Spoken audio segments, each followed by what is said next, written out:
Dahil sa hobby ni Charisse Lagdameo na magpaganda at magpapamper sa mga salon, ay naisipan na rin niya na magpatayo ng sarili niyang nails and brow studio para hindi na siya lalayo pa. Alamin natin ang kanyang business story dito lang sa Negosyo Tayo.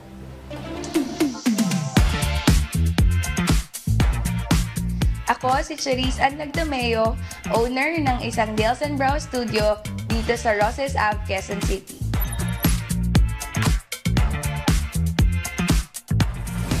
I started working as a talent in one of the TV channels before.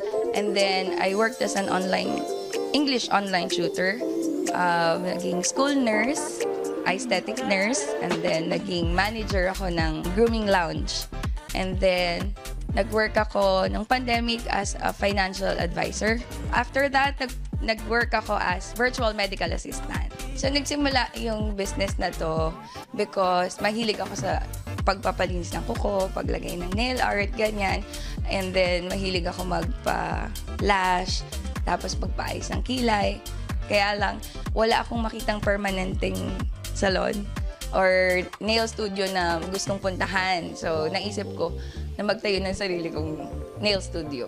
Siguro, nakita kong maganda sa isang salon, kaso parang hindi siya nagsama-sama. So, kaya ako nagtayo para lahat ng learnings ko siguro from other salons is na-try kong pagsama-samahin. Nung plano ko nang magtayo nito, nag-aral ako from permanent makeup. So, nag-aral ako sa actually 3 schools na magkakaiba yun para kumbaga matutunan ko maigi pati yung differences ng bawat tinuturo or technique ng bawat schools.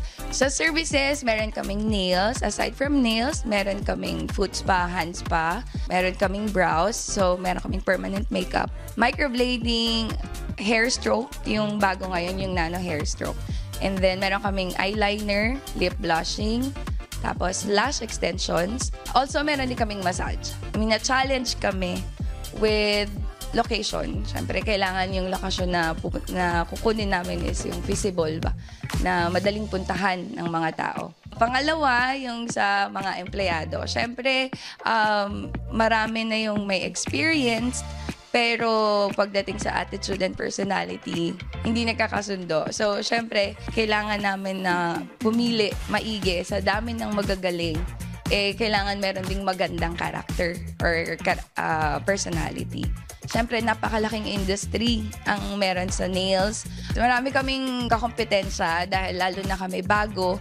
And then, marami akong alam na nail salon na talagang matagal na. Which, yun nga yung inspirasyon ko, imbis na maging problema siya. Inspirasyon siya for me na umabot sila ng 7 years, 10 years.